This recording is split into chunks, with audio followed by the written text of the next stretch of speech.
Sebenarnya konsep pidatonya sudah ada, tetapi saya mencoba menyatukannya. Yang pertama adalah bahwa kita bicara tadi tentang berbagai rekomendasi. Dan rekomendasi itu juga termasuk di dalamnya disahkannya Raperda tentang investasi yang sebentar lagi menjadi perda. Apa sih yang menjadi rekomendasi? Rekomendasi pertama adalah angka kemiskinan yang masih tinggi di Jawa Barat. Tetapi saya usul pada Pak Ketua, ke depan kalau LKPJ sebaiknya para bupati wali kota diundang di seluruh Jawa Barat. Karena Jawa Barat itu pertanggungjawabannya bukan di OPD Jawa Barat, tetapi seluruh kinerja pembangunan itu ada di Pemkab dan Pemkot serta ada di pemerintah desa. Jawa Barat tidak memiliki rakyat yang terkelola secara langsung karena seluruh pengelolaannya ada di pemerintah kabupaten kota dan pemerintahan desa. Dan saya mohon nanti dipaparkan kemiskinan yang paling tinggi dalam perspektif BPS, dalam perspektif LKPJ dan analisisnya itu di kabupaten mana, bila perlu sampai di desa mana. Kemudian angka investasi tertinggi di kabupaten mana, angka investasi terendah di kabupaten mana, infrastruktur yang berproblem di kabupaten di mana, sehingga semuanya terpetakan dengan baik, sehingga nanti kita bisa mengorkestrasi antara pembangunan Provinsi Jawa Barat, pembangunan kabupaten kota, dan pembangunan desa secara bersama-sama dan berkeadilan. Kemudian yang kedua, bahwa investasi ini menjadi aspek yang utama dalam kinerja pembangunan Provinsi Jawa Barat hari ini. Kenapa? Karena satu, angka kemiskinan kita masih tinggi. Kemudian angka kemiskinan yang tinggi di Indonesia sebenarnya juga dipengaruhi oleh jumlah penduduk yang tinggi. Sehingga persentase kecil menurut Jawa Barat, tetapi menurut nasional menjadi besar. Keberhasilan Indonesia sangat tergantung terhadap kinerja pemerintah Provinsi Jawa Barat, pemerintah kabupaten kota, dan pemerintahan desa. Yang kedua adalah pendidikan. Yang ketiga adalah infrastruktur. Yang keempat, kesehatan. Yang kelima, pengendalian penduduk. Yang keenam adalah pengendalian lingkungan. Kemudian yang ketujuh adalah belanja pemerintah yang masih besar. Belanja tidak langsungnya, yaitu belanja untuk kepentingan pegawai. Yang kedelapan adalah pengelolaan aset. Seluruh rangkaian yang menjadi rekomendasi ini adalah tugas kami untuk meneruskan rekomendasinya. Tetapi yakinlah bahwa apa yang kami lakukan selama ini, langkah-langkah yang seringkali kontroversi, langkah-langkah yang seringkali dianggap one man show, langkah-langkah yang seringkali dianggap terlalu sendiri dan terlalu konten, sesungguhnya adalah langkah-langkah menyelesaikan ini semua. Saya berikan contoh. Kalau saya melakukan operasi terhadap penutupan galian C, penutupan areal-areal pelanggaran terhadap lingkungan, kalau saya mengkoordinasikan terlebih dahulu dengan jajaran saya, bisa jadi operasi saya gagal. Kenapa? Karena begitu rapat, besoknya penambangnya sudah tahu apa yang akan kami lakukan. Sehingga kejutan-kejutan itu dilakukan untuk memberikan efek kejut. Dari efek kejut itu melahirkan viral. Dari viral itu melahirkan atensi. Yang pada akhirnya hari ini Jawa Barat, seluruh penambangan liar bisa diselesaikan secara hukum. Dan Kapolda memberi atensi yang sangat tinggi. Hari ini Jaksa Agung memberikan perintah kepada Kejaksaan Tinggi untuk melakukan proses pidana bagi siapapun yang melakukan pelanggaran lingkungan dan memberikan kerugian bagi kepentingan masyarakat. Yang kedua, saya sampaikan juga mengenai bagaimana melakukan penanganan terhadap berbagai problem lingkungan yang terjadi, nilai tukar petani yang menurun, kemudian musibah bencana alam yang tidak berhenti.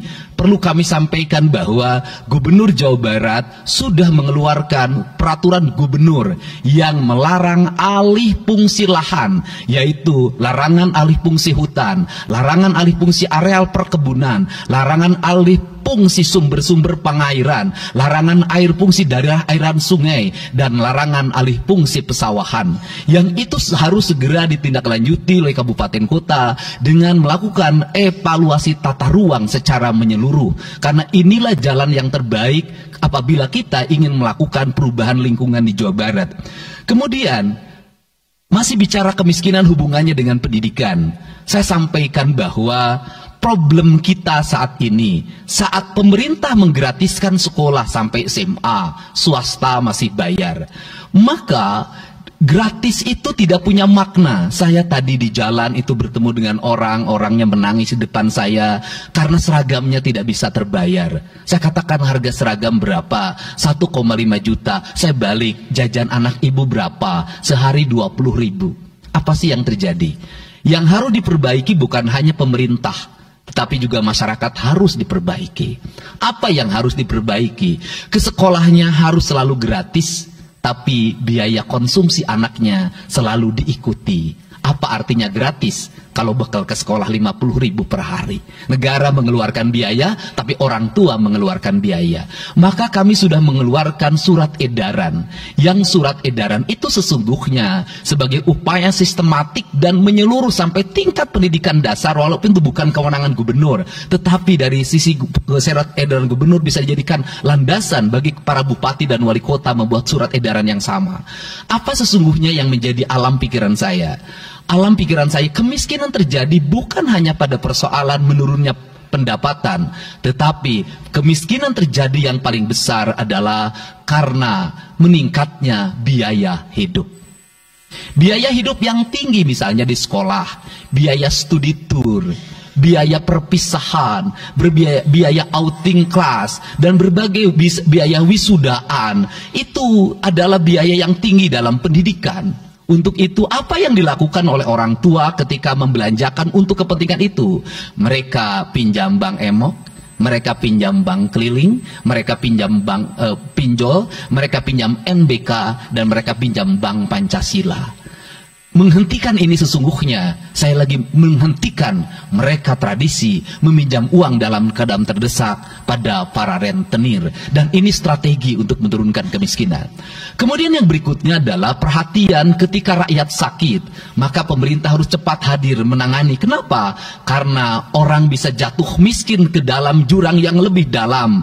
Manakala dia sakit tidak ada yang mengobati, BPJS-nya tidak mampu mengcover, biaya untuk ngontrak selama dirawat di Hasan Sadikin tidak punya, biaya untuk makan untuk keseharian tidak ada, sedangkan tulang punggungnya berhenti karena sakit. Ini juga menyebabkan kemiskinan. Kemudian yang berikutnya, kemiskinan terjadi karena rusaknya sumber daya alam, air yang hilang, sumber penghidupan yang hilang, sumber energi yang hilang, sumber protein yang hilang, sumber kalori yang hilang di lingkungan berupa kerusakan lingkungan, itu akan melahirkan kemiskinan. Maka alam yang tertata sesungguhnya adalah bagian dari upaya untuk menjaga kemiskinan. Kemudian yang berikutnya adalah belanja infrastruktur yang harus meningkat, dan itu di belanja sekarang kita sudah melihat. Itu adalah bagian dari menyelesaikan problem kemiskinan. Konektivitas infrastruktur sangat penting dalam menumbuhkan ekonomi, tetapi di balik itu kebudayaan rakyat tidak boleh diberubah. Kenapa? Infrastruktur baik bisa jadi tanahnya dijual karena mahal, pada akhirnya menjadi miskin kembali. Infrastruktur harus seiring dan sejalan dengan kerangka berpikir publik yang mengerti akan hak atas tanah. Kemudian yang berikutnya adalah pengendalian penduduk. Booming penduduk di Jawa Barat relatif besar. Untuk itu harus dibuat berbagai upaya untuk menyelesaikan problem kependudukan. Saya berkali-kali bercerita bagaimana di Majalengka saya bertemu dengan sebuah keluarga yang tinggal di kontrakan, yang ayah dan ibunya tidur ketika jam 11 siang, dan anak-anaknya berjualan di alun-alun. Jumlah anaknya 11, dan ketika saya berkunjung ke tempat kontrakannya sudah hamil lagi yang ke-12. Ini problem. Dan itu saya kemudian di Cirebon, saya berkunjung pada sebuah rumah yang listriknya baru dinyalakan lewat program Provinsi Jawa Barat. Rumahnya itu ternyata anaknya sudah 4. Padahal dia baru saja menyelesaikan rumah dari pinjaman senilai 25 juta. Dan itu pun belum selesai, dan rumahnya 1 kamar. Ketika keluar dari rumah itu, saya bertemu dengan seorang bapak yang meminta kepada saya untuk ber-KB. Anaknya sudah 7. Dia tak mau lagi untuk anak yang ke-8. Saya katakan bahwa jumlah anak sangat identik dengan problem kemiskinan. Betul, kemiskinan tidak akan bisa diselesaikan dengan bukan hanya mengatur kelahiran, tetapi setidaknya pengaturan kelahiran adalah bagian dari untuk menekan angka kemiskinan.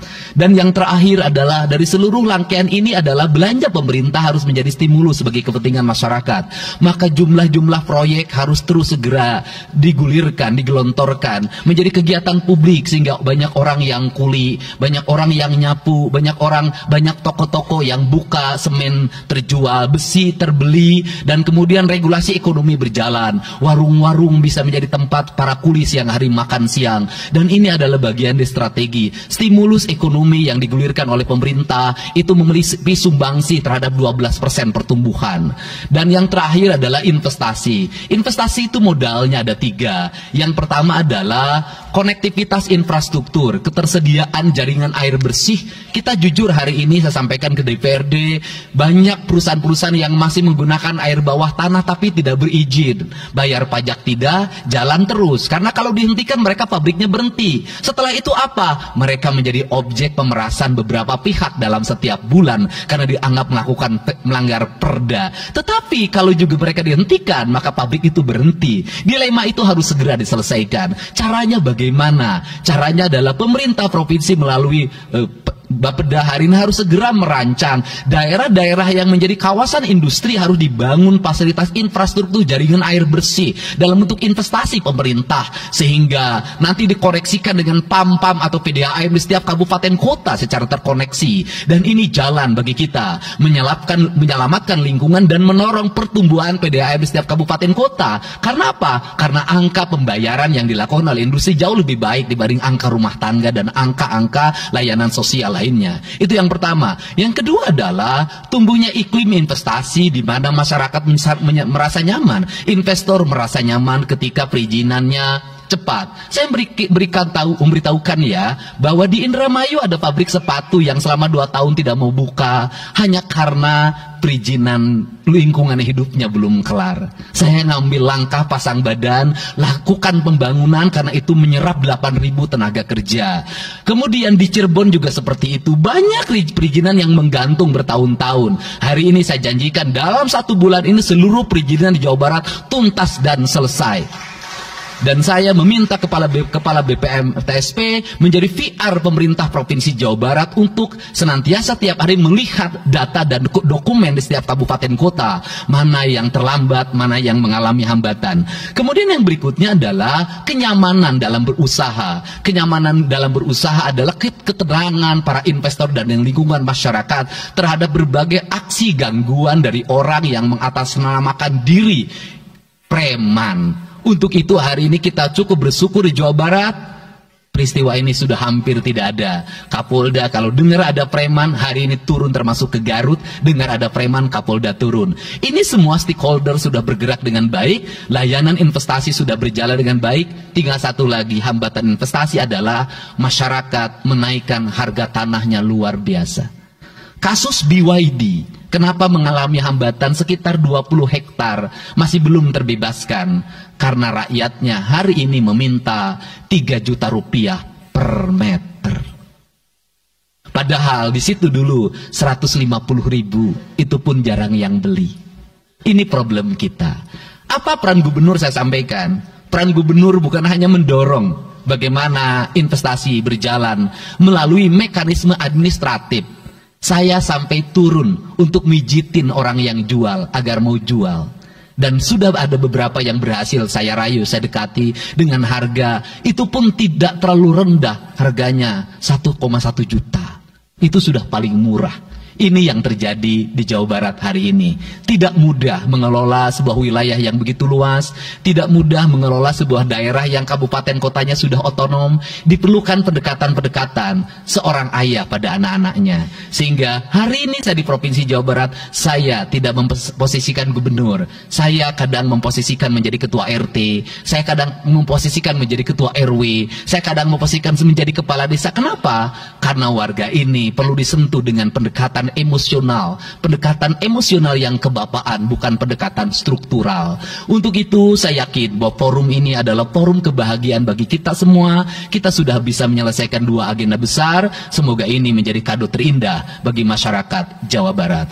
Insya Allah kami akan menjalankan pemerintahan dengan baik. Apa yang kami susun, apa yang kami rancang, dan apa yang kami kerjakan adalah semuanya kami dedikasikan untuk kepentingan masyarakat Jawa Barat. Yang terakhir kami sampaikan juga bahwa kami kemarin sudah melapas 273 anak-anak yang mengikuti pendidikan di Dodik Rindam 3 Siliwangi. Hasilnya bisa dilihat secara terbuka di berbagai tayangan. Air mata tidak akan bisa membohongi kejujuran rakyat dan anak-anak itu. Dan saya sampaikan, hari ini ada 13 orang anak yang tinggal di rumah dinas gubernur. Pada saat yang lain orang tuanya datang menjemputnya, dia menangis. Tak ada satupun orang tuanya yang datang. Seorang menjadi anak yang terbuang. Dan akhirnya saya memutuskan mereka untuk sekolah di Bandung dan tinggal bersama Gubernur Jawa Barat. Ini cara kita menyelesaikan. Saya ucapkan terima kasih pada semuanya. Semoga kebahagiaan menyertai kita semua. Dan saya yakin setelah kegiatan ini kita akan walk out secara bersama-sama. Wallahu muwaffiq ila aqwamit thoriq. Assalamualaikum warahmatullahi wabarakatuh. Sampurasun. Sekali merdeka tetap walk out secara bersama-sama. Tonton beritanya, karena beritanya sumbernya dapat dipercaya.